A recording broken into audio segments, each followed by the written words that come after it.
Ya, langsung dimulai aja ya, Om.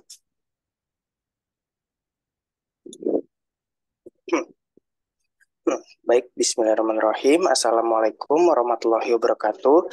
Selamat malam kepada Ibu dosen, Bapak narasumber, dan teman-teman semuanya.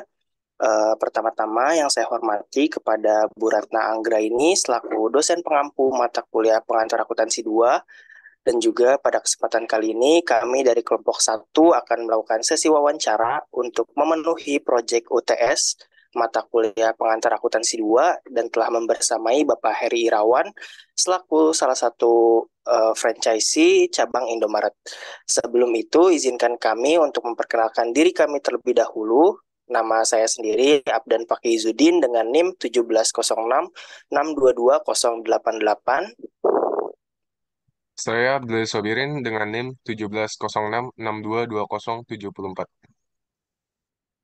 Saya Faransa Fairawan dengan NIM 17066622104. Saya Yosua Emmanuel Palmas Manulang dengan NIM 17066622044.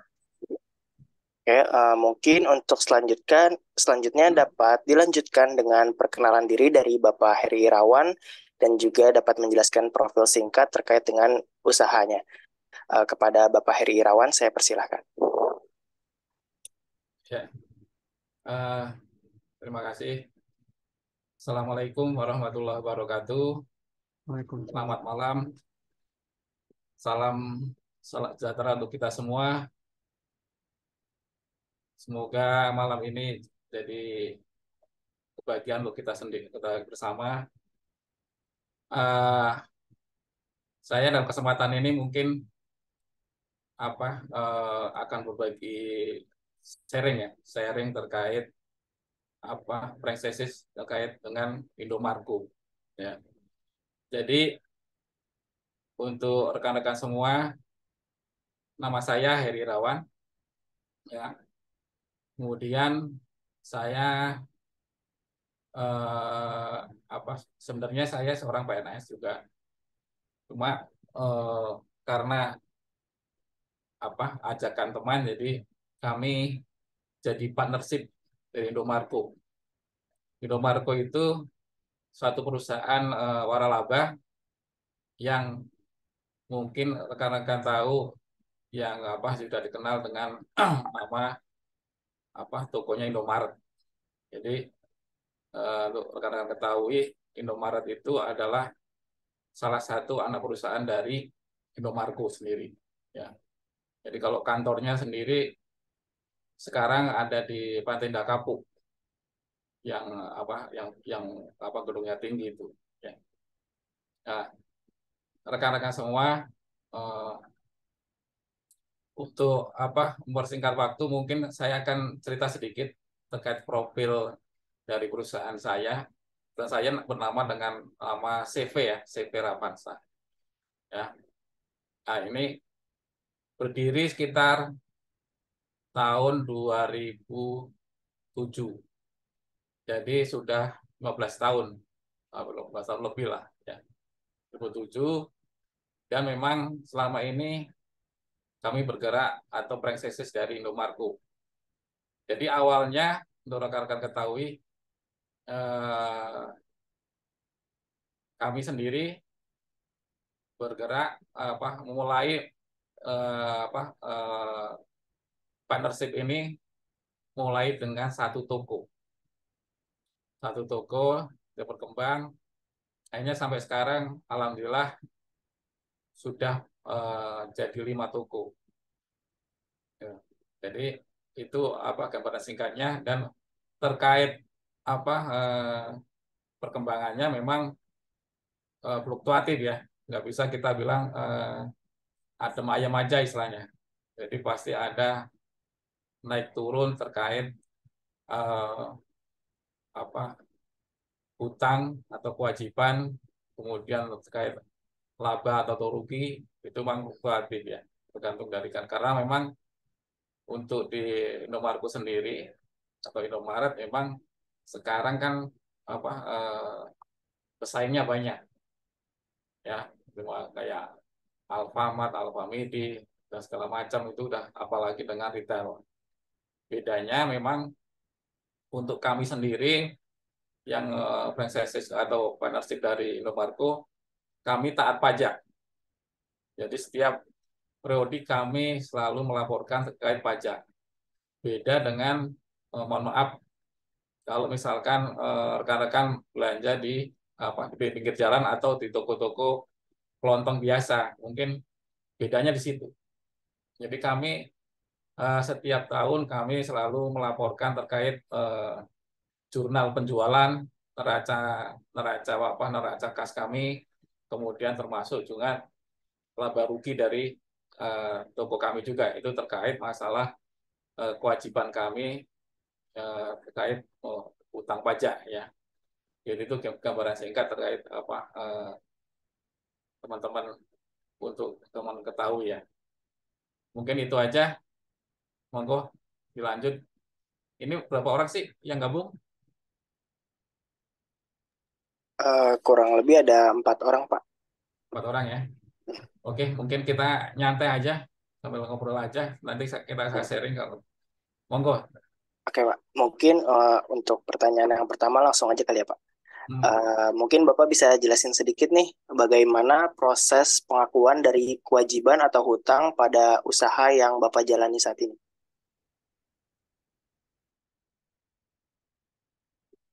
Kalau masalah pengakuan ya, pengakuan hutang atau kewajiban, itu memang sudah jadi kewajiban kami dari awal kita jadi partnership dari Indomarko. Jadi kalau kita bicara permasalahan pengakuan, kemudian nanti mungkin ada pertanyaan masalah pengukuran, itu nanti terkait bagaimana pendapatan itu akan saling terkait. Dan selalu akan muncul apabila terjadi transaksi yang berhubungan dengan pendapatan. Sedangkan tujuan dari pengakuan itu sendiri, mungkin rekan-rekan sudah tahu, itu untuk menentukan kapan kami sebagai suatu perusahaan yang menolak suatu penghasilan itu diakui sebagai pendapatan ya, dan biaya, dan diakui juga sebagai beban ya, itu pengakuan. Mungkin kalau rekan-rekan tahu, dalam akuntansi itu memang terkait apalagi dengan usaha partnership itu memang diperlukan suatu pengakuan ya. Sedangkan di CV saya itu pengakuan itu unsurnya adalah tercantum di laporan keuangan yang merupakan proses pembentukan suatu pos ya dalam neraca atau laporan laba rugi ya, yang memenuhi unsur yang merupakan hal yang berupa manfaat ekonomi. Jadi ini terkait masalah aliran ya dari atau dalam entitas. Ya, mungkin rekan-rekan tidak tahu semua ya. Sedangkan kalau kita bicara akuntansi kebijakan akuntansi, memang kalau kita tahu sebenarnya kewajiban atau pengakuan kewajiban sendiri, kita bisa bicara bermacam-macam itu. Maksudnya kita bicara kewajiban itu ada kewajiban jangka pendek atau jangka panjang. Nah, karena tadi pertanyaannya hanya nggak menyebutkan kewajiban jangka pendek atau jangka panjang, mungkin saya akan bicara secara umum ya. Ya, pertama kita kalau bicara kewajiban itu atau pengakuan kewajiban itu, kalau menurut saya itu muncul karena penggunaan sumber biayaan berupa pinjaman. Misalkan saya melakukan peminjaman ke bank ya misalnya, atau dengan melakukan peminjaman dengan jaminan ke bank itu yang mungkin bersifat jangka pendek atau jangka panjang ya. Itu pertama Kewajiban jangka pendek. Yang kedua terkait berikatan dengan eh, kewajiban saya dengan pegawai saya. Ya, jadi untuk rekan-rekan tahu, jadi antara Indomarko dan saya sebagai CV Avanza itu saya menyediakan sumber daya manusianya atau pegawainya, kemudian saya menyediakan lokasinya, saya menyediakan sistem akuntansinya, kemudian dari pihak Indomarko karena dia suatu perusahaan besar, mereka mempunyai jaringan. Nah, kewajiban CV Indomarko itu timbul terkait tadi masalah pegawai yang saya pekerjakan. Itu karena apa? Karena kewajiban untuk pertama terkait gaji dan pajak yang harus saya tanggung. Kemudian secara umum kewajiban itu diakui itu kalau misalkan kita dapat dana pinjaman atau tadi saya jelaskan dari bank misalkan, kemudian sesuai dengan kesepakatan, misalnya kesepakatan dengan pihak peminjam atau pihak bank, dan itu baru terkait pengakuan kewajiban. Kemudian yang kedua terkait misalkan terkait utang pihak ketiga ya, itu diakui atau pengakuannya pada saat telah menerima hak atau barang atau jasa, termasuk barang dalam misalkan barang dalam perjalanan ya. Misalnya toko CP Indomarko itu, CP Indomaret yang saya punya itu misalkan memang dari Indomarko sudah mengirim barang, itu sudah jadi kewajiban saya. Dan saya harus mengakui pengakuan sebagai utang atau kewajiban. Kemudian yang terkait masalah pembangunan toko misalkan. Pembangunan toko Indomaret itu memerlukan biaya ya. Maka utang itu diakui di pembukuan kami itu diakui sebagai sebagian ya. Pada saat sebagian atau seluruhnya lah peralatan atau telah diselesaikan. Jadi setelah bangunan itu selesai atau sebagian telah selesai sesuai kesepakatan. Dan ini biasanya di pembukuan kami itu ada berita acara semacam berita acara kemajuan pengerjaan bangunan itu diakui pada saat itulah diakui sebagai kewajiban kami. Kemudian misalkan terkait utang lancar jangka panjang misalnya. Ini biasanya terkait masalah pinjaman atau misalnya terkait dengan pihak Indomarko sendiri. Ya, karena kami untuk jangka panjang itu untuk partnership itu periodenya per 5 tahun sekali. Ya.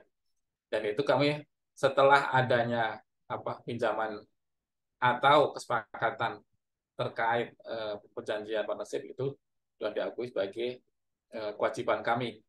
Ya. Kemudian misalkan pendapatan yang diterima di muka itu diakui pada saat timbul klaim dari pihak ketiga pada perusahaan, misalnya terkait kas yang telah diterima, kemudian belum ada penyerahan barang atau jasa. Mungkin itu gambarannya rekan-rekan semua. Sedangkan kewajiban kami dengan pihak lain ya, pihak lain ini di Indomaret itu terkait masalah transportasi. Itu kami mengakui ya, pengakuan kewajiban kami itu pada saat ada semacam tagihan atau di kami namanya SPM atau surat perintah membayar atau LS lah dari pihak eh, pengangkutan pada kami. Itu sudah timbul pengakuan kami terkait kewajiban atau utang pada perusahaan.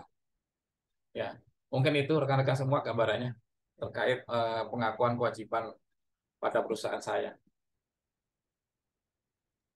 Oke, Pak, berarti cukup banyak juga ya tadi dari jenis kewajiban Ya, yang diakui dari perusahaan Bapak sendiri, dan pengakuannya itu mungkin tiap jenis kewajiban dapat berbeda-beda, kayak tadi misalkan pada jika kewajiban terhadap bank itu saat penerimaan kas dari banknya sudah mulai diakui sebagai ya, kewajiban, dan juga dari bentuk-bentuk kewajiban yang lainnya mungkin dapat menyesuaikan. ya. Mungkin untuk lanjut ke pertanyaan berikutnya, Pak.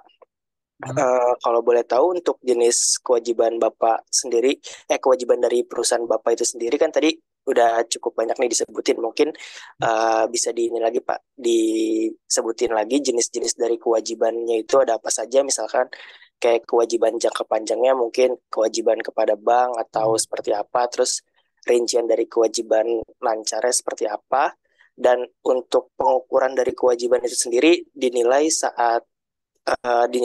dengan nilai jatuh temponya atau nilai pada saat apa namanya, nilai saat ininya atau diakui saat kewajibannya itu diakui, mungkin seperti itu Pak.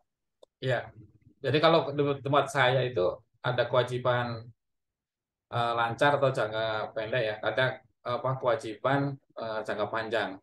Jangka pendek atau kewajiban lancar itu seperti misalnya kewajiban kami atau utang kami terkait gaji karyawan, kemudian terkait iuran BPJS karyawan, kemudian terkait masalah pembayaran franchise dengan Indomarko, kemudian kewajiban kami terkait cicilan, terkait bunga bank ya yang harus kami harus bayar.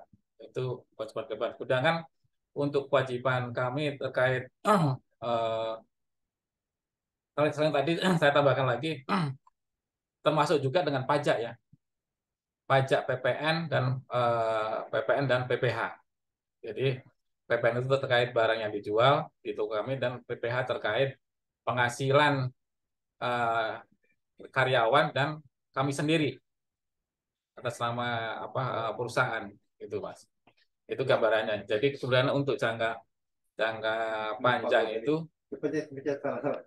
itu kami terkait masalah kewajiban kami secara per tahun dan per 5 tahun dengan pihak franchise Indomarko, itu berupa kewajiban kami untuk membayar semacam royalti franchise ke Indomarko, dan itu memang telah ditentukan di kesepakatan awal. Jadi itu sudah merupakan pengakuan kewajiban kami untuk jangka panjang setahun atau ada yang 5 tahun. Mungkin itu gambarannya, Mas.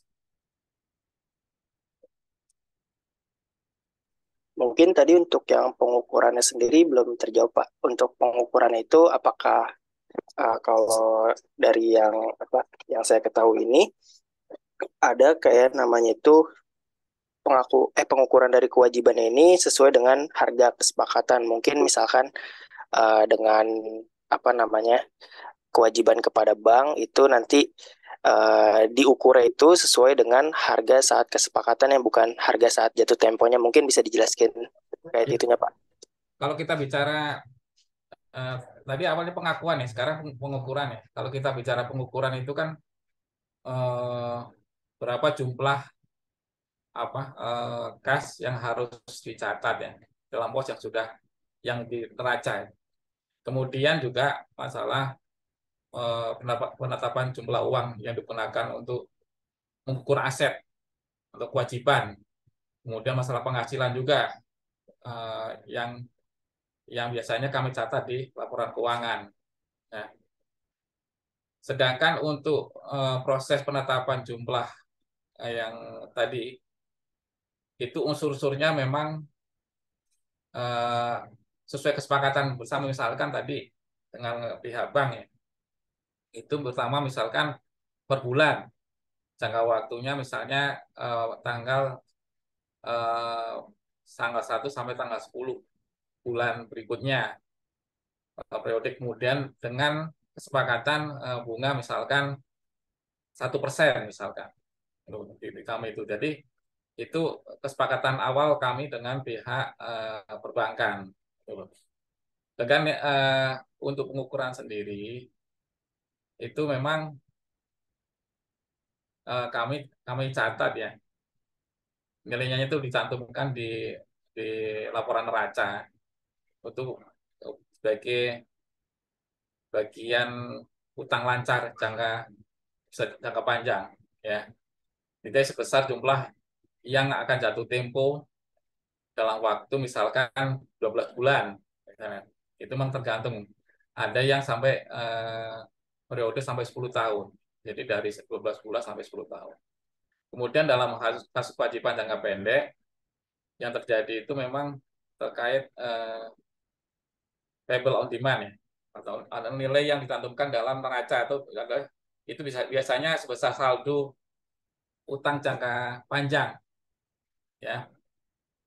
Jadi ini biasanya yang kami tanggung ya, ini biasanya sesuai dengan perjanjian dengan pihak pemberi prengses sendiri ya.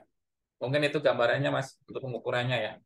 Sedangkan untuk pengukuran di kami memang pengukuran pun eh, bisa bermacam-macam juga ya. Untuk nilai yang dicantumkan di neraca untuk akun ini kan biasanya sebesar kas yang telah diterima dari bank misalkan ya. Ya, itu biasanya sampai pada akhir periode pelaporan. Ya. Kemudian untuk pengukuran terkait apa yang masalah pajak itu nilainya ditantumkan dalam neraca. Untuk ini biasanya kami cantumkan tuh biayanya tuh dibayar itu pada akhir periode laporan. Ya. Tergantung jenis pajaknya biasanya. Nah, begitu juga dengan pengukuran terkait masalah kewajiban kami dengan pihak ketiga. Tadi saya sudah jelaskan pihak ketiga kan misalkan pihak yang punya transport. Ya, itu pengukurannya itu memang eh, biasanya berdasarkan kesepakatan bersama dan itu biasanya ada apa efek atau akibat-akibat yang ditimbulkan kalau misalkan kesepakatan itu tidak dipenuhi. Ya. Misalkan tadi misalkan pihak transport itu tidak mengantarkan barang nggak sesuai jadwal misalkan, itu kena penalti juga. Begitu juga dari pihak perusahaan saya. Ya. Itu biasanya apa akan timbul akibat-akibat yang harus ditanggung pihak-pihak yang bisa dikatakan melanggar ketentuan sesuai kesepakatan yang telah disepakati bersama. Mungkin itu, Mas. Baik Pak, sudah terjawab ya untuk yang tadi. Mungkin untuk pertanyaan terakhir dari saya, menurut Bapak ini, apakah pengakuan dan pengukuran dari kewajiban atau hutang pada usaha yang Bapak jalani ini sudah sesuai dengan SAK atau standar akuntansi keuangan yang memang berlaku? Mungkin bisa diberi tanggapan ya Pak. Ya, jadi kalau pertanyaannya apakah sudah sesuai standar SAK, standar akuntansi yang berlaku, mungkin eh, perlu penilaian dari nggak itu juga kalau saya bilang oh udah sesuai nih kayak gitu. Tapi patokannya gini, patokannya bahwa kesepakatan kami dengan pihak Indomarko memang salah satu klausulnya itu memang kita sama-sama menggunakan standar akuntansi nasional yang diakui oleh pemerintah. Ya. Mungkin dasarnya mungkin rekan-rekan sudah tahu dari apa Permenku ya, Peraturan Menteri Keuangan itu terkait itu terkait kebijakan akuntansi ya kalau nggak salah itu. Nah itu di awal kami melakukan partnership itu memang kami disodorkan salah satunya perjanjian itu bahwa kami sepakat menggunakan standar akuntansi yang berlaku. Karena apa? Karena memang itu yang diakui oleh pemerintah ya, dan akan memudahkan juga bagi saya pribadi dan pihak pemberi franchise untuk mengontrol jalannya perusahaan. Karena kami sistemnya kan sistem bagi hasil ya. Jadi antara perusahaan saya sama pihak Indomaret kami sama-sama kontrol. Dasarnya apa? Dasarnya adalah tadi menggunakan standar akuntansi yang berlaku. Ya, kategorinya untuk contohnya misalkan kategori misalnya untuk aset ya. Untuk aset keuangan itu biasanya ditetapkan dengan atau diukur dengan nilai wajar. Itu biasanya ada catatan dari pihak saya yang di ACC ya, yang disetujui oleh pihak Indomarko pada laporan laba rugi misalkan. Kemudian ada kesepakatan terkait investasi yang dimiliki itu ada jangka waktunya, jatuh temponya ada. Jadi ada investasinya itu misalkan untuk jangka waktu 5 tahun. Ya. Setelah 5 tahun nanti ada perhitungan lagi itu investasi. Jadi itu kemudian yang berikutnya misalkan terkait pinjaman yang diberikan ya atau piutang lah ya. Itu semuanya tercatat di laporan keuangan ya.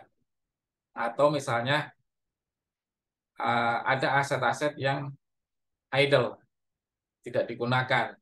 Jadi aset keuangan itu yang tersedia untuk dijual misalkan. Karena udah idle nggak digunakan lagi, dan itu pun sampai mendetil itu pun harus dilaporkan di laporan keuangan di neraca, kemudian sampai pada laporan rugi laba. Jadi kalau menurut saya pribadi ya, saya ngambil kesimpulan bahwa apa yang jadi pertanyaan tadi apakah sudah memenuhi, menurut saya sudah memenuhi, karena memang saya pribadi pun sebelum kita join partnership, saya membuat laporan keuangan dan mereka melihat laporan keuangan, baru mereka setuju untuk partnership. Itu Mas. Mungkin itu aja Mas jawabannya. Oke, jadi sudah terjawab ya, untuk pengukuran dan pengakuan dari kewajiban itu sendiri sudah sesuai dengan standar. Bukan hanya kewajiban saja, mungkin tadi dari Bapak Heri juga sudah menjelaskan kalau dari pengakuan aset, piutang, dan lain-lainnya itu juga sudah sesuai standar. Mungkin untuk pertanyaan berikutnya akan dilanjutkan oleh rekan saya yang lain, Pak. Baik, Pak. Saya akan melanjutkan pertanyaan berikutnya dari rekan saya. Pertanyaan saya itu, dalam hal perpajakan, bagaimana perusahaan Bapak melakukan pencatatan terhadap utang pajak, seperti PPN atau PPh karyawan yang telah dipungut oleh perusahaan, Pak? Jadi tadi itu kewajiban saya, terutama masalah pajak Mas ya. Jadi pajak di kami itu pertama terkait barang yang dijual, itu terkait PPN, kemudian terkait masalah kewajiban untuk pembayaran PPh untuk gaji karyawan. Untuk utang pajak itu pada dasarnya kami melakukan pencatatan, ya, melakukan pencatatan, kemudian kami laporkan pada laporan transaksi atau jurnal transaksi penjualan atau jurnal penjualan. Nah, saya ngasih contoh gini misalkan. Penjualan misalkan penjualan apa ya? Susu lah misalkan ya. Penjualan susu kita nggak usah ikut merek ya. Misalnya penjualan susu. Itu misalkan pada periode tertentu misalkan terjual dengan harga eh,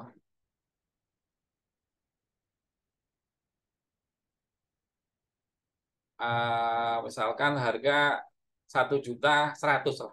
Saya ambil gampangnya 1.100.000 ya.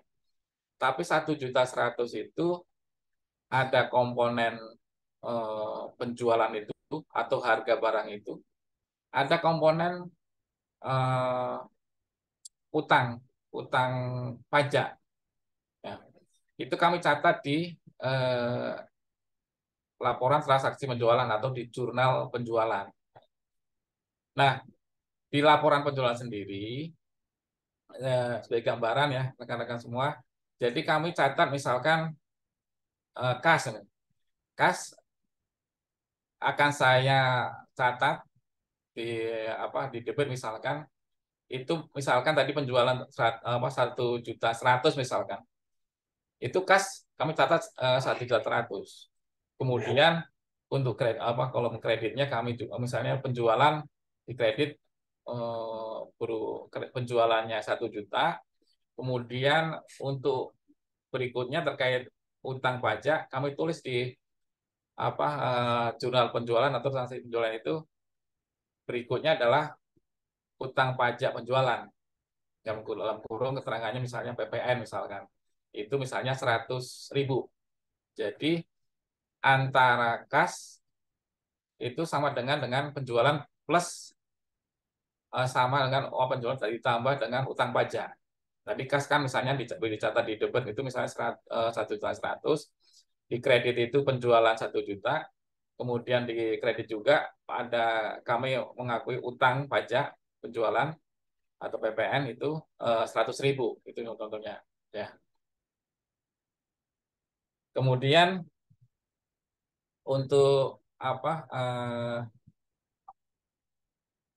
untuk pembayaran sendiri memang setiap periodik kita bayarkan Pak, terkait kewajiban-kewajiban PPN misalnya tadi PPN itu memang harus kita bayarkan 1 bulan periode bulan berikutnya ya, itu juga harus kita paling lambat itu, kalau enggak kita kena denda pajak. Berikutnya misalkan terkait kewajiban perusahaan terkait kewajiban PPh karyawan, itu kami catat juga di neraca keuangan dan itu kami laporkan secara periodik juga. Kemudian nanti kami laporkan juga di pajak atau SPT masa PPN ya. PPN tadi PPN atau terkait PPh tadi kami laporkan. Sedangkan untuk untuk PPh sendiri memang kami selalu ngecek dari pembayaran gaji karyawan itu sendiri dan kewajibannya. Karena memang tidak semua gaji karyawan itu dikenakan pajak. Ya, ada ketentuan-ketentuan berapa pajak yang dikenakan pada penghasilan yang berapa juta itu loh. Ya, di kantor kami ini yang dikenakan baru selevel kepala toko yang dikenakan pajak. Ya, itu. Kemudian terkait ada juga PPh terkait omset ya, atau peredaran bruto ini biasanya kami bayarkan pada tanggal 15 bulan berikutnya. Ini biasanya terkait PPh final untuk penjualan bruto. Itu biasanya nilainya sebesar setengah persen. Kemudian nanti kami laporkan juga di SPT tahunan badan atau pribadi. Itu Mas. Ya, mungkin itu Mas gambarannya terkait pencatatan kewajiban atau pajak PPN atau PPh. Baik Pak, sebelumnya terima kasih atas jawabannya. Saya lanjut ke pertanyaan berikutnya. Kapan sih Pak biasanya perusahaan melakukan pembayaran atau menyetorkan hutang pajak tersebut kepada pemerintah? Mungkin diulangi lagi Mas pertanyaannya. Ya, untuk pertanyaan selanjutnya, kapan sih biasanya perusahaan Bapak melakukan pembayaran atau menyetorkan utang pajak tersebut kepada pemerintah? Oh, tadi saya mungkin sudah saya jelaskan terkait apa kewajiban kewajiban perusahaan untuk bayar pajak ya. Tadi misalnya terkait pajak penjualan atau PPN ya. PPN terkait PPN dari barang yang kita jual itu kami kami laporkan kemudian kami bayar pada apa periode bulan berikutnya. Biasanya itu kami ketentuan pajak itu eh, 1 bulan apa setelah adanya transaksi. Jadi kami di periode ada transaksi itu kami kumpulkan, kemudian bulan berikutnya kami harus sudah laporkan itu terkait PPN ya. Kemudian begitu juga terkait PPH. PPH, nah kalau PPH masalah eh, penghasilan apa karyawan begitu juga sama. Biasanya kami laporkan juga pada tanggal atau akhir bulan. Jadi tanggal 30 atau 31 bulan berikutnya. Jadi setelah apa berakhirnya masa pajak itu. Jadi untuk PPH sendiri kami laporannya tanggal 31 ya untuk apa untuk PPH. Kemudian ada juga yang Pak tadi saya jelaskan PPH terkait omset penjualan atau peredaran bruto ya. Itu biasanya kami laporkan itu setiap tanggal 15. Jadi setiap tanggal 15 bulan berikutnya. Jadi memang ada ketentuan tanggal-tanggalnya, Mas. Nah, itu untuk PPH peredaran bruto itu kami laporkan tanggal 15 bulan berikutnya. Dan itu nilainya atau apa pengenaannya itu mas 0,5% dari eh, peredaran bruto itu sendiri. Ini memang apa ini perbedaannya dengan apa antara kami dengan penjualan yang retail yang di apa pinggir-pinggir jalan lah atau nilai kelontongnya. Kemudian mungkin untuk dulu waktu terkait PPH atas jasa konstruksi ya, itu kami dulu apa menggunakan apa juga apa karena menggunakan apa pihak ketiga, tapi kewajibannya tetap di kami, itu kami bayarkan juga ya. Biasanya Pak, kalau nggak salah itu untuk PPH jasa konstruksi atau pembangunan toko itu pada tanggal 10 tuh Mas. Ya, atau tanggal tanggal 10 sampai tanggal 15 lah itu laporannya. Dan itu memang ketentuannya itu untuk PPH jasa konstruksi itu dilaporkan itu 20 hari setelah apa selesai atau setelah masa pajak berakhir ya. Jadi setelah apa kegiatan pemenuh itu selesai. Begitu juga misalkan ada toko kami juga terkait PPH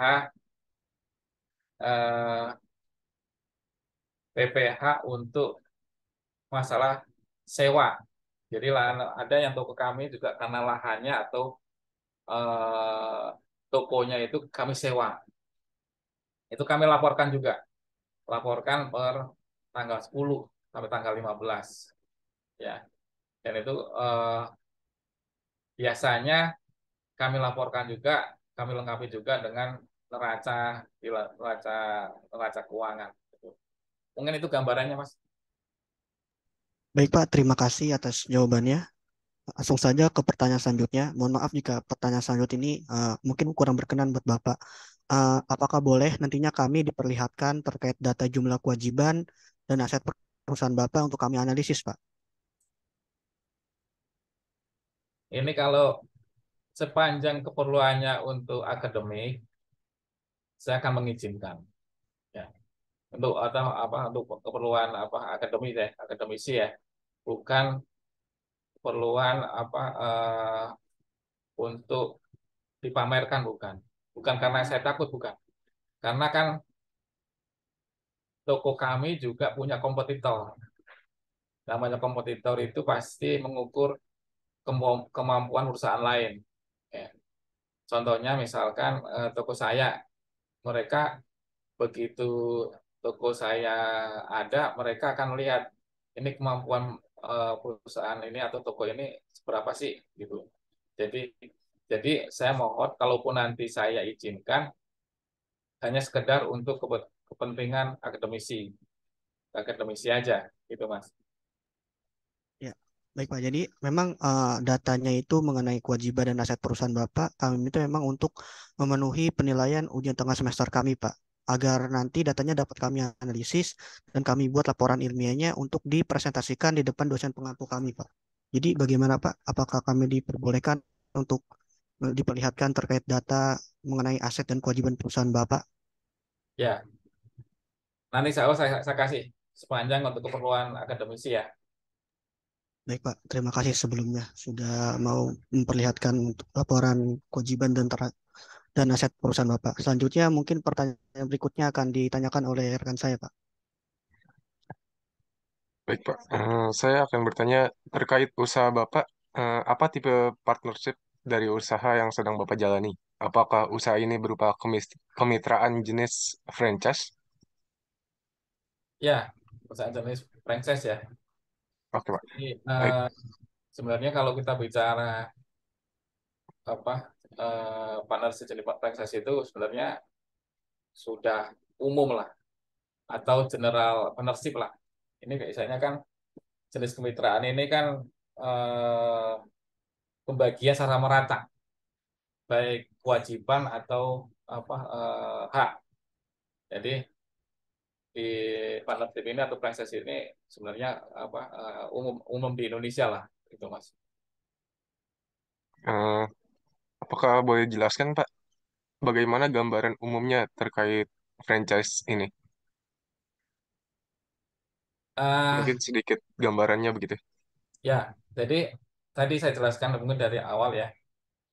Gambarannya adalah untuk franchise ini tadi misalkan Indomarko mempunyai jaringan yang luas terkait barang-barang ya, barang-barang yang mereka punya Indomarko itu. Di satu sisi mereka mungkin nggak mempunyai lahan atau nggak punya sumber daya manusia untuk menjual produk-produk atau barang-barang tersebut. Sedangkan di saya mempunyai lahan atau tempat atau semacam toko untuk display barang, untuk showroom penjualan, dan saya juga punya tenaga kerja yang bisa saya pekerjakan untuk tenaga penjualan, gitu. Nah, kalau kita bicara partnership, itu kan modelnya kan saling melengkapi. Di satu sisi, saya nggak punya jaringan terkait jenis-jenis barang dan jaringan barang-barang yang beredar di masyarakat. Ya, begitu juga misalkan terkait masalah distribusi juga, saya nggak punya. Tapi satu sisi saya punya kekuatan di saya punya tempat, saya punya tenaga kerja, saya punya sistem yang bisa dikontrol. Nah, itu saling melengkapi, dan dari situ kami melakukan join atau kesepakatan. Dan ini biasanya kami tindak lanjuti dengan semacam perjanjian perjanjian kerjasama atau partnership. Dan di situ memang di perjanjian atau kontrak kerjasama itu memang disebutkan juga hak-hak dan kewajiban masing-masing pihak. Ya, saya misalkan nih, saya berkewajiban untuk menyediakan lahan, menyediakan tenaga kerja. Kemudian dari sisi hutang saya juga punya kewajiban untuk membayar pajak, ya, kemudian membayar sewa, kemudian membayar royalti ke pihak pemberi franchise gitu loh. ke pihak Indomarko.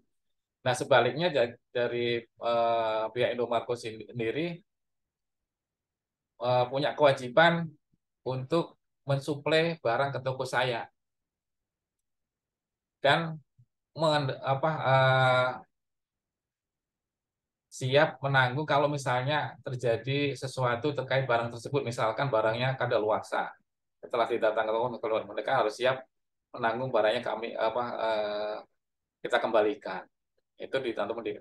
Nah, terkait hak biasanya dicantumkan juga di kontrak kerjasama. Misalkan terkait hak, saya punya hak untuk mengelola karyawan, ya. Karyawan yang yang akan bekerja itu siapa saja, kemudian gaji kami yang ngelola, yang penting kita sesuai dengan aturan pemerintah. Itu biasanya disebutkan di kontrak kerja tuh, Mas. Misalnya untuk tenaga kerja minimal harus sesuai UMR di daerah tersebut misalkan. Disebutkan juga di klausul-klausul itu. Begitu juga dengan pajak. Nah, terkait hak, misalkan saya mempunyai hak untuk memperoleh bagi hasil. Nah, terkait bagi hasil ini nanti itu kan terlihat di laporan keuangan. Laporan keuangan ini memang di kontrak kerjasama itu dua dua pihak ini bisa mengakses, sama-sama bisa mengakses dan akhirnya saling kontrol. Mana kewajiban saya yang belum penuhi, begitu juga sebaliknya saya mengontrol pihak Indomarko kewajibannya mana yang belum dipenuhi. Begitu juga dengan terkait hak saya dan hak pihak Indomarko. Mungkin itu gambarannya, Mas. Baik Pak, terima kasih atas penjelasan yang diberikan. Sangat spesifik mengenai pertanyaan yang saya ajukan terkait tipe kemitraan yang digunakan oleh perusahaan Bapak, yaitu franchise. Lalu untuk pertanyaan berikutnya, eh, apakah untuk join franchise Indomaret ini ada minimal setor modalnya, Pak?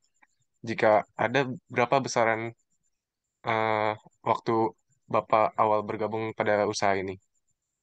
Sebenarnya nggak ada ini, Mas. Sebenarnya kalau kita bicara berapa sih minimal apa modal atau biaya yang harus kita keluarkan untuk bergabung dengan franchise Indomaret ini, sebenarnya sepanjang kita mempunyai ini ya apa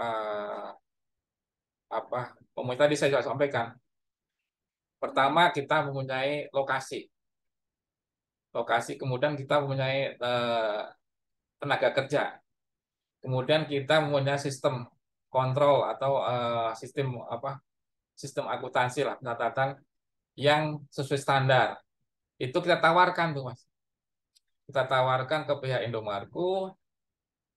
Indomarko nanti pihak Indomarko nanti melihat lokasi kita, kemudian akan disurvei juga oleh pihak mereka. Kemudian ada semacam wawancara dari itu biasanya karena terkait laporan-laporan aset atau laporan keuangan yang saya buat, misalkan, Mas. Yang berikutnya itu untuk sebenarnya kalau kita bicara franchise di Indomaret ini, untuk sistem itu kewajiban franchise itu cuma bayar royalti aja, Mas.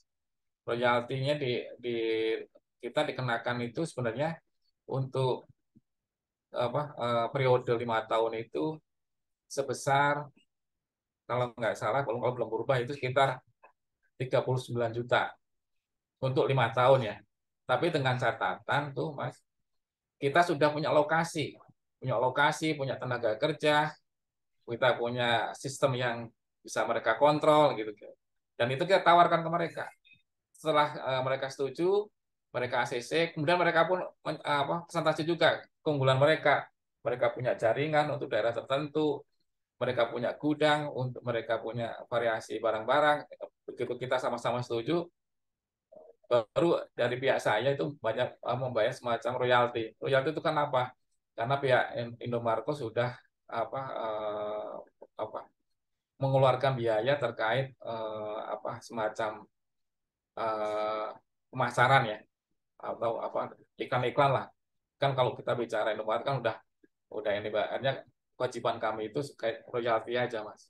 Royalti itu untuk 5 tahun ini sekitar 39 jutaan lah gitu Mas. Mungkin itu gambarannya Mas. Baik, Pak. Berarti untuk eh, bergabung itu tidak perlu biaya, hanya membayar biaya royalti sebesar 39 juta untuk 5 tahun. Ya, Dengan catatan mempunyai lokasi dan tenaga kerja. Oke. Untuk pertanyaan selanjutnya, bagaimana pembagian hasil keuntungan dari partnership berbasis usaha franchise Indomaret ini? Apakah ada pembagian bonus di luar bagi hasil perusahaan juga atau seperti apa? pertama terkait bagi hasil memang dari awal itu memang sudah ada kesepakatan Mas dan itu tertulis dan kita tanda tangani eh, dengan materai ya. Kemudian ada klausul juga kalau ada sengketa kita sepakat akan menunjuk pengadilan mana yang akan menyelesaikan secara perdata ya. Itu kita jadi terkait bagi hasil itu memang sudah ada ketentuan. Contohnya misalkan terkait penjualan. Jadi itu ada persentasenya Mas. Itu ada lampirannya. Contohnya misalkan mohon maaf misalkan kita menjual eh, rokok ya. Dengan rokok lah nanti pada ngerokok. Kita menjual misalkan alat tulis lah. Alat tulis itu ada persentasenya. Misalkan alat tulis misalnya. Alat tulis itu kita dapat persentase 0,6%. Jadi setiap penjualan itu kita dapat laba sekitar itu 0,6%. Nah, dan itu akan diakumulasi begitu juga dengan barang-barang lain ya. Persentasenya berbeda-beda, Mas. Paling besar itu di kami itu contohnya tadi susu. Susu untuk bayi segala macam itu persentasenya bisa 0,9. Jadi paling kecil itu untuk produk itu 0, ada yang 0,3 tergantung produknya ya. Yang paling besar itu 0,9 dari penjualan tadi susu misalkan. Dan itu diakumulasi setiap periode. Nah, setelah bagi hasil itu nggak langsung dibagi, Mas. Itu akan dikurangi dengan biaya operasional tentunya. Contohnya pembayaran listrik, ya, pembayaran retribusi, kemudian pembayaran untuk gaji karyawan, ya, nah, segala macam baru nanti akan kelihatan tuh, Mas, berapa pendapatan bersihnya berapa. Ya, itu dari situ baru dilakukan bagi hasil. Nah, bagi hasil itu tadi, Mas. Jadi misalkan sudah ada kesepakatan. Jadi di kami dapat misalnya disusun 0,9 ya. Pihak pihak Indomarko-nya akan dapat hasil misalnya sama 0,9 itu atau lebih sedikit lagi tergantung kesepakatan. Itu misalnya biasanya dari awal sudah ada kesepakatan. Nah, terkait bonus biasanya di kami itu kalau target penjualan itu melebihi target yang sudah ditentukan misalkan per per bulan misalnya per bulan bisa mencapai eh, penjualan misalnya biasanya rata-rata 1 miliar penjualan misalnya 1 bulan itu pada periode tertentu itu misalkan bisa mencapai 1,2 miliar ya. Nah, hasil sisa dari target itu ada komponennya dari laba-laba itu dari 29 itu kita keluarkan tuh Mas, keluarkan untuk karyawan sebagai bonus dan itu biasanya kita kumpulkan untuk kita berikan pada akhir periode. Jadi kalau misalnya pada akhir tahun ya kita berikan, kemudian ada misalnya pada hari raya misalnya kita berikan itu biasanya. Kemudian juga terkait kegiatan yang di luar usaha rutin, misalkan masalah penyewaan lokasi. Jadi misalnya toko kita di depan toko kita ada yang menyewa untuk jualan misalnya jualan kebab ya jualan martabak itu kan biasanya kan di depan depan Indomaret itu kan ada yang jual-jualan itu biasanya itu kan di luar penjualan kita ya itu biasanya kita berikan juga bonus, itu pun ada persentasenya. Nah, terkait bonus ini pun kita bagi Mas, bagi tentunya nggak sama, nggak sama. Tadi saya sampaikan di tempat kami itu ada yang pelaksana, ada kasir, ada sampai kepala toko, ya. Eh, Otomatis persentasenya beda-beda karena tergantung dari apa tanggung jawab, ya, dari masing-masing personel yang bertugas atau di toko itu, Mas. Itu gambarannya, Mas. Makasih, Mas.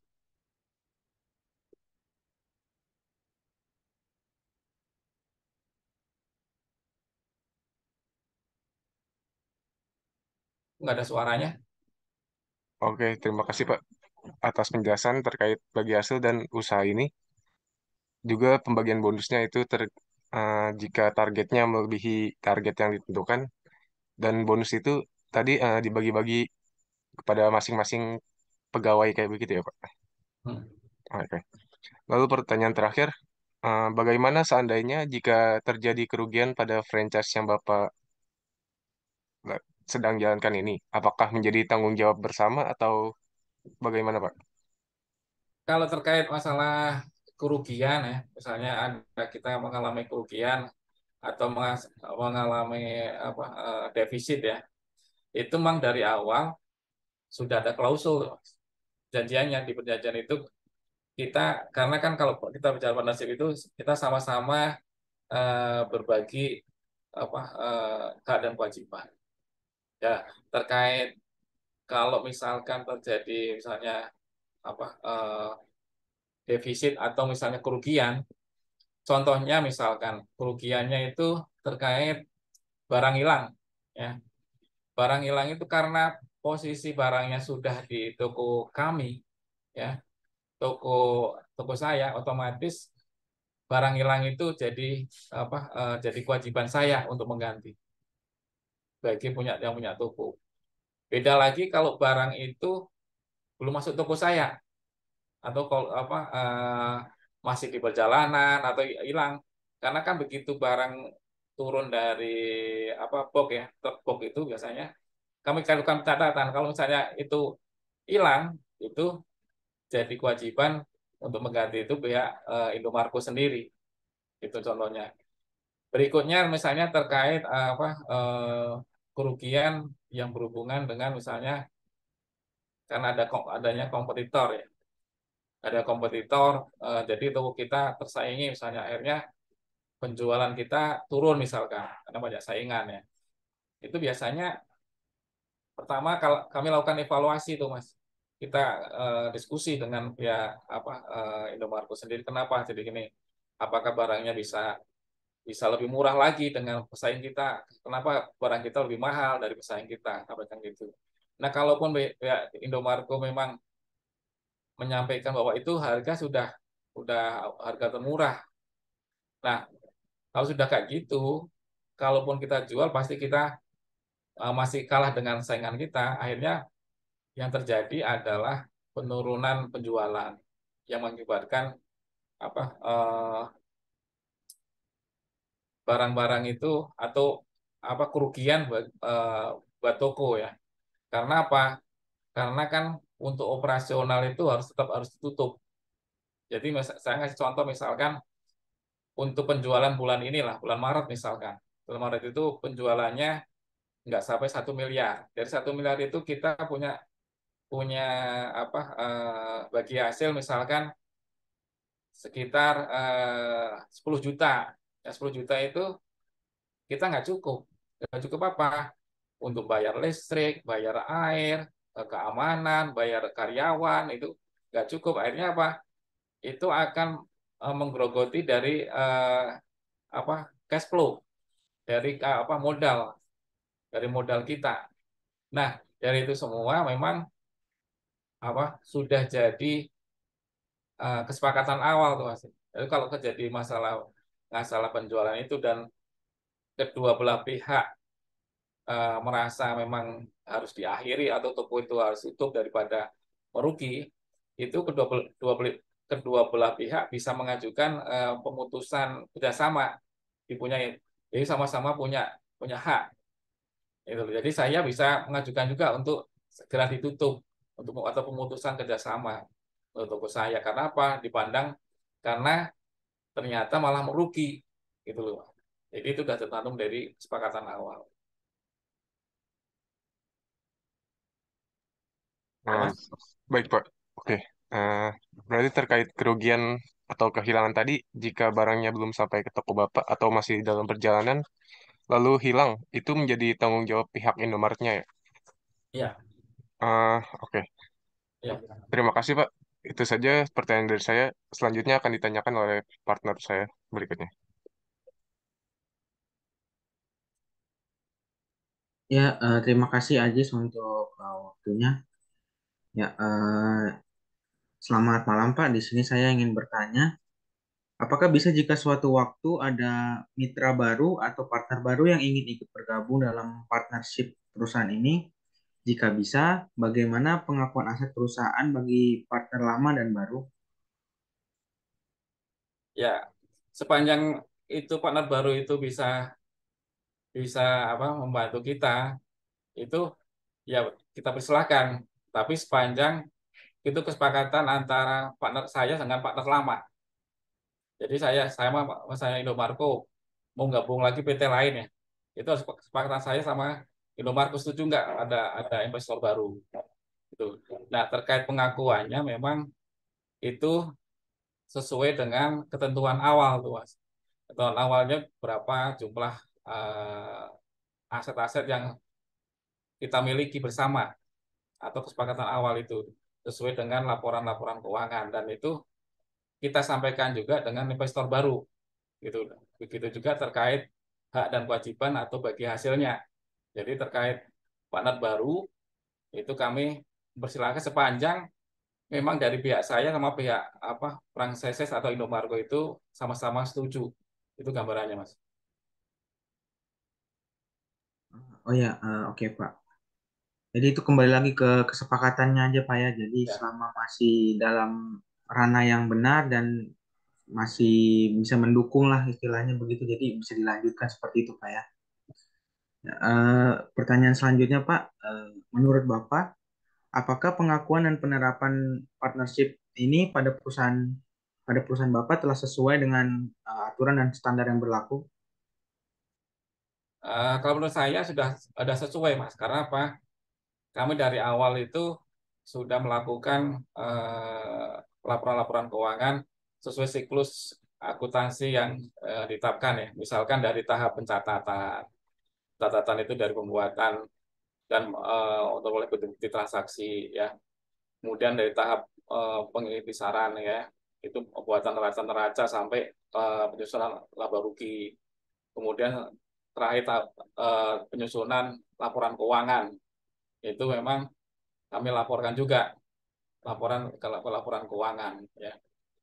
Jadi terkait penasihat ini memang eh, kami dari awal sesuai dengan ketentuan dari akuntansi. Karena apa? Kalau kita sesuai akuntansi standar akuntansi itu jadi pedoman untuk mengambil keputusan apakah partnership itu bisa diteruskan atau enggak.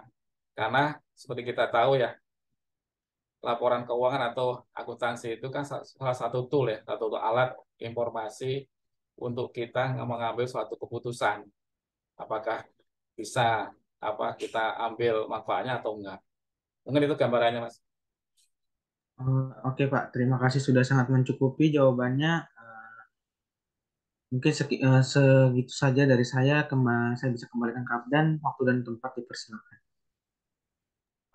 Baik, terima kasih Yosua. Jadi kalau misalkan saya bisa simpulkan sedikit di sini, dari hasil wawancara dengan Bapak Heri Irawan, mungkin dari awal ya, dari proses pengakuan dan pengukuran dari kewajiban itu sendiri sudah sesuai dengan standar akuntansi keuangan yang berlaku, bukan hanya kewajiban saja mungkin. Tadi dari proses siklus akuntansinya juga sudah dijalankan memang sesuai dengan standar yang berlaku. Nah, kemudian juga terkait dengan pajak di sini, baik itu pajak penghasilan ataupun PPN sudah dilakukan mulai dari pencatatan dan juga pembayarannya serta tanggal-tanggal harus melaporkan itu sudah memang sesuai dengan aturan dan standar dari perpajakan itu sendiri.